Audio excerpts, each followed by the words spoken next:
Pozdrav gledalci, u današnjem tutorialu ćemo raditi Google SketchUp. Prvo, kako da skinemo uopšte Google SketchUp. Moj prvi video je bio kako da bilo šta skinemo sa interneta koristeći torrent. To ovdje ne morate primijeniti zato što odete samo na njihov sajt i skinete, kucate Google SketchUp i odete na njihov sajt, skinete i to je to. Skine vam se za jedno, meni se za minut otprilike jedno skinuo, i onda kad uđete ovako u Google SketchUp, u ikonicu, to je prvo instaliranje, to samo idete ono klasično instaliranje, i onda kad uđete u ikonicu daće vam ovako nešto.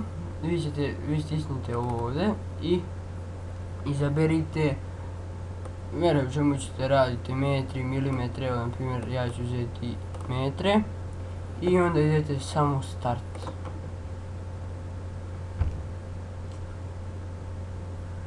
Kad uđete pojavit će vam se ovako nešto, doduše neće vam se pojaviti sve ovo ovdje, pojavit će vam se, ja mislim, samo ova ovdje i ovaj par još opcija, nećete imati sve, tako da idete ovdje ovako, toolbar, i onda ovdje dodajete. Ja sam, vidite, većinu sve stavio, nisam ovo jedino stavio, ni ne znam šta je.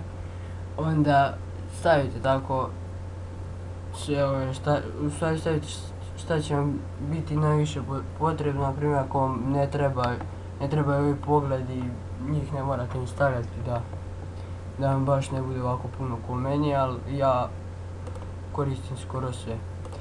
Prvo što imamo danas, to je sad, nećemo ništa praviti, samo ćemo ovako objašnjavati šta je šta ove osnovne. Prvo imamo strelicu. Strelica, ona nam služi da obeležimo nešto, na primjer ovog čovjeka želimo da obrišemo ili želimo da ga obrišemo, samo ga obeležimo i delete na tastaturi, on će se obrisati. Isto tako u slučaju da imate nešto nacrtano, samo ako treba neku liniju da obrišete, samo obeležite i delete, obrisati se linija. U slučaju da imate nešto veće da obrišete, pritisnite levi klik, držite i samo osjenčite to i delete, to jest obeležite. Onda imamo olovku. Olovka nam služi, naravno, kao svaka olovka, za crtanje, to jest izvlačenje pravih linija. Na primjer, bilo šta ovako, samo izvlačite prave linije i ovako kad zatvorite ovako, ono će se obojati. To je olovka, to je bila olovka. Naravno, možete crtati i u visinu, pošto ovaj program radi u 3D-u. Onda imamo sljedeća opcija nam je,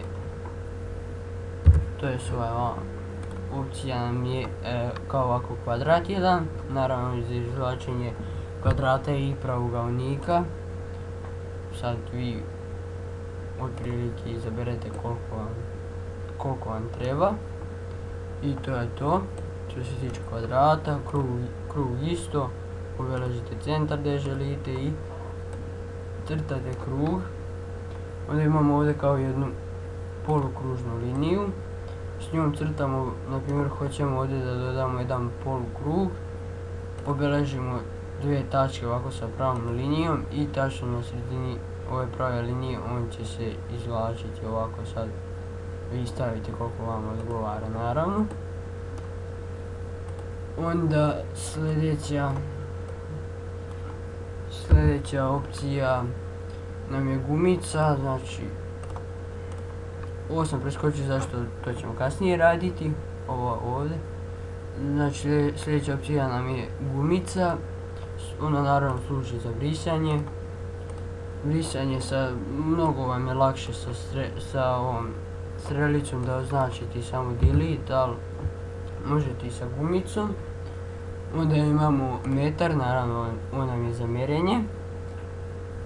I sad vidite vamo u donjem levom uglu će nam se pojavljivati mere. Vidite, 4,25, 4,66 i sve tako. To kad projektujete nešto imate da izmjerite tačno koliko vam treba ako pravite neke tačne nacrte. Onda sljedeće što imamo, sad će ovako samo izvući jedan pravougaonik. Sljedeće što imamo je ovo kao boje. Evo ovdje je sad zanimljivo zato što imamo raznih boja i na primjer možemo uzeti samo ovako boje.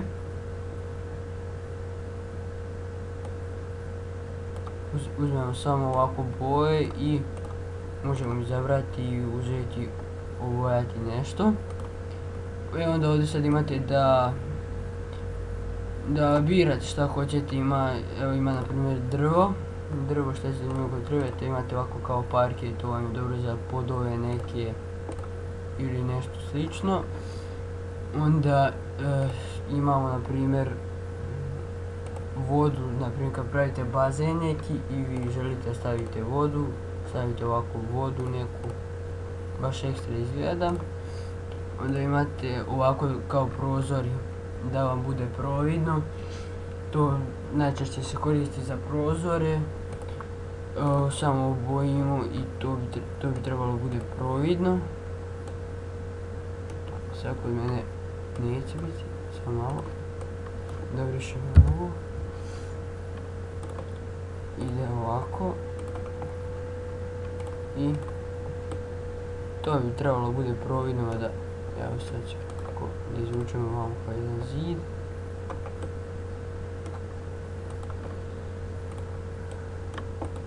Evo kao što vidite providno je.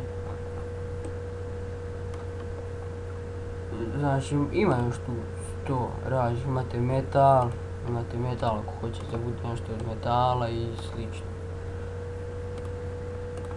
Onda sljedeće što imamo je ovdje opcija kao, ja mislim da se zove push pull, tako nešto. I ona je veoma korisna zato što može svašta s njom da se radi, ali prvenstveno namjena je ovako za nešto za izvlačenje, to u stvari ne radi za ovako da izvlačite nešto ili gurnete dole. Ovako sa strane zavisi to ćemo, o njemu ćemo govoriti, o push pullu ćemo govoriti